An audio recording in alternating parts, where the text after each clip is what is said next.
It's been a minute since I've talked into a webcam about the things that are going on in my life. Ooh, good time for a push notification. Hi, how's it going? I am going to Tokyo very, very soon, and that's why I'm making this video. I'm going actually in 16 hours? 16 hours, and I'm really fucking excited. In large part because I'm going, for the longest I've ever gone to Tokyo. I'm going to be there until April 20th, which is like a huge block of time by my standards. I'm going to be vacationing and also working. I'm going to be doing more of the Mario Maker videos that I did last time I was there, which is super exciting. The first of those is going to be rolling out this Wednesday while I'm in the middle of my ridiculous layover. So let me tell really briefly the like 25-second version of the story of this trip. This airline called China Eastern Airways, I think, had this ridiculous sale going on that was like round-trip tickets from San Francisco, California to Tokyo for $400. So like $200 there, $200 back, which is like a preposterously cheap price to get to Japan. So invariably, I had to jump on it. So me and Victoria both got tickets. We're going to be going together. The downside, I told the good news first. The downside of this is that this flight involves a 12-hour layover in Shanghai, China. Me and Victoria have never been to China before. I don't think we're going to really get to explore it. I think we're just going to be posted up in the airport for 12 hours because like visa stuff in China, from the 30-second Googling I did, is a little bit complicated. And we're not really looking to like wait in line and try to get out of the airport and then get back in. Maybe on the way back when we have an 18-hour layover. Yeah, so I mean that was, I don't know. There was no really better option based on when we got our flights and everything. So that's going to be an adventure. But yeah, I'm going to be in Tokyo for like a pretty extended period of time, which is really exciting. And it's also why I'm making this video. I was kind of just there in December with like a few of my family members for like the Thanksgiving holiday, and it was really great.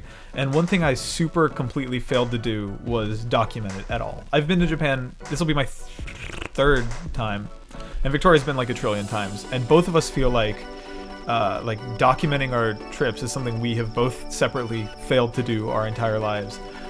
So that's something I wanted to ask y'all about, is like what is the best way, as far as you guys are concerned, for me to do that? Like, as people subscribe to this YouTube channel, do you want to see, first of all, do you even want to see my trip? But also, how do you want to see it? Like, should I save a bunch of videos and cut them together into like one long, here is my whole vacation thing? Or do I kind of prefer this, frankly, but like, I kind of prefer this idea, but the idea of just really quickly shooting videos that are like 90 seconds long, like as things happen, and uploading them immediately, which I think is way cooler, because it lets me do it quickly and without having to like have this daunting editing hang over my head. I can just put the thing out there and then it's out there.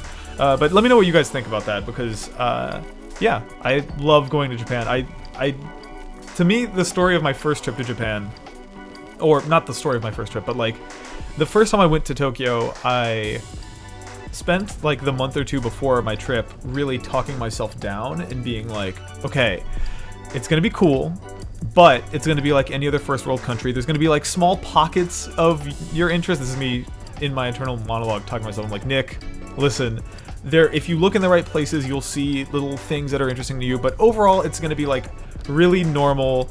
Don't hype yourself up too much. It's gonna be like just a kind of cool country with little pockets of your interests. And I was totally fucking wrong. The first time I went to Japan, I was blown away because like I was just like, oh, everything's dope, like everything's fucking cool all the time, and there's impeccable design, and there's like no trash and no crime. It's this weird utopia that is somehow permitted to exist on a planet where there was none of that happening. It was really bizarre. Like I spent a lot of energy, more than I needed to, my first time going to Japan, kind of trying to talk myself down, and then I got there and I was like, well, that was a waste of time because there's no reason to do that. It's just awesome there all the time. But yeah, I'm super fucking excited. I have a new mic. I don't know if you noticed, I have like a golden mic. I had historically been using this Yeti here, which was fine, but I was tired of, I do a podcast, man, I haven't even made a video since, like, I haven't talked to y'all since this happened. I have a podcast now called Cool Games Inc. It's like a official Polygon branded podcast with me and Griffin McElroy, who you might know from My Brother and Me. who I genuinely think is maybe one of the funniest people I've ever heard of or met or exists. And so we do a show together where basically people send us via Twitter suggestions for ideas for video games, like really, really stupid ones. Like one guy suggested Shadow of the Colossus, but with slam dunks, which wound up being most of our episode this past week. We had Tara Long actually was our guest on this week. Another announcement. Tara Long, who, if you're watching this, you probably remember from Rev3 Games, is now executive producer of all video at Polygon. So we're building this, like, it's so exciting. Our team has never been more thrilling. Like, getting to work with Tara again. Doing this podcast is really fun. I'm doing this show called Tomodachi Survivor with Justin McElroy that is really silly and dumb and kind of weirdly timed with the release of Miitomo, which was not planned. Yeah, there's a lot of exciting stuff happening at work. I don't remember how I got on that. Oh, the microphone. So I have like a real mic. I basically asked Griffin, like, what is your microphone setup like at home? Let me duplicate that. And that's exactly what I did. So I just, like, literally, he sent me a screenshot of his Amazon cart and I copied the entire thing. And now I have a real microphone that should theoretically sound better. But yeah, I'm kind of excited for this 12-hour flight. I love flying. My girlfriend hates flying, so it's going to be a nightmare for her. There is no, like most emotional things, there is no amount of statistics I can show her to convince her that she's not going to die when she gets in a plane. And this is probably the most, like, sus plane ride either of us have ever done. Like, in this kind of janky, cheap, budget airline going to China. But we're going to be all right, I am certain. I think what I'm going to do, I don't think I've ever shown you all this, but when I was in Tokyo last, I went to one of the Pokemon centers there, and I got this. I'm not a case guy normally, like I keep my phone caseless. Look at that awesome dent in the back of my iPhone 6 Plus.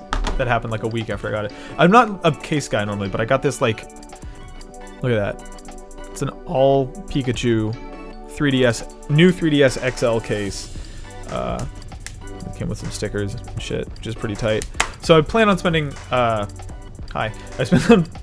gonna spend my flight probably primarily playing this, which arrived like just today, like minutes before, not minutes before, but hours before I depart. I never played Bravely Default. This is gonna be my first time playing one of those, so that's exciting. I got loaned this rhythm game from a friend of mine, designer Corey Schmitz, who, go look at his portfolio, it's amazing. But I ran into him at GDC and he loaned me, there's a Vocaloid called Ia, who has a Japan exclusive Vita rhythm game that he loaned me, so I'm going to probably be playing that on my flight. I am so fucking bad at saving podcasts for travel. I should do it, but I don't. So I am at, like, the stuff I listen to obsessively, like the Giant Bombcast and the Giant Beastcast and Hollywood Handbook, like, I'm caught up on all my podcasts, which is a really dumb thing to do before you travel, but I don't know what to say for myself. But yeah, I'm excited to be going to Japan, and I want to hear from y'all how you want to see my trip, if you even want to see my trip, if you think that's appropriate for this YouTube channel. I realize this YouTube channel is basically, for a long time now, has just been me doing whatever I feel like forever. But yeah, I'm pumped. I also want advice for other things to play on the plane, specifically stuff I can play on this MacBook Pro right here. It's a couple years old, but it should be okay. That's a sticker by Konix, who is a really amazing Japanese illustrator, who I hope to go to one of her exhibits while I'm in Tokyo and pick up some of her art and stuff. Before you ask, I do not have Windows on that MacBook, and I don't plan on doing it because I'm too lazy to either get it legally or pirate it. But I guess Hyperlight Drifter is out now, and that's on Mac, so that's something I could play. Yeah, if you have any suggestions for... Why am I not in focus? Come on, thank you. If you have any suggestions, let me know. God, it's nice to have a real microphone. And it's gold. Like, the fact that I'm turning off autofocus. The fact that this mic is gold kind of makes it look way more expensive than it is. This was like a sub... I think this was less than $90. It was like 80 or 90... Less than 90. But it's gold, so it looks like it was $1,000. But yeah. I'm repeating myself at this point. I'm going to Japan. I'm super excited. I'd love to show you guys what I do while I'm there, because I'm going to be doing a lot of weird stuff. I almost started talking about some of the things I'm doing, but I don't want to spoil it. So, yeah. But yeah, let me know how you want to see this trip covered and what I should play during my 12-hour flight and my 12-hour layover. I'm literally losing, like, between the time zone, the layover, and the time I spend in the air. there's just like a whole day of my life getting just thrown in the garbage, which is part of why we decided to make this trip so long. Like, we knew that there was going to be a lot of time spent in airports and stuff because of our budget-conscious approach to traveling to Tokyo. So we're like, you know what? Let's build in a buffer on each end of this trip so that we can live with ourselves. So that's exactly what we're doing. But yeah, I need to pack because I have to get on a plane in like 16 hours, and I haven't packed anything. So I gotta go pack my Wii U and my capture gear and also clothes. That is my plan. But goodbye. Thank you for tolerating my rambling and my repeating myself. I will see you later. That's my new send-off for all my videos, as I say, I will see you later. I crane my neck 45 degrees, and then I leave it that way for the duration of the video.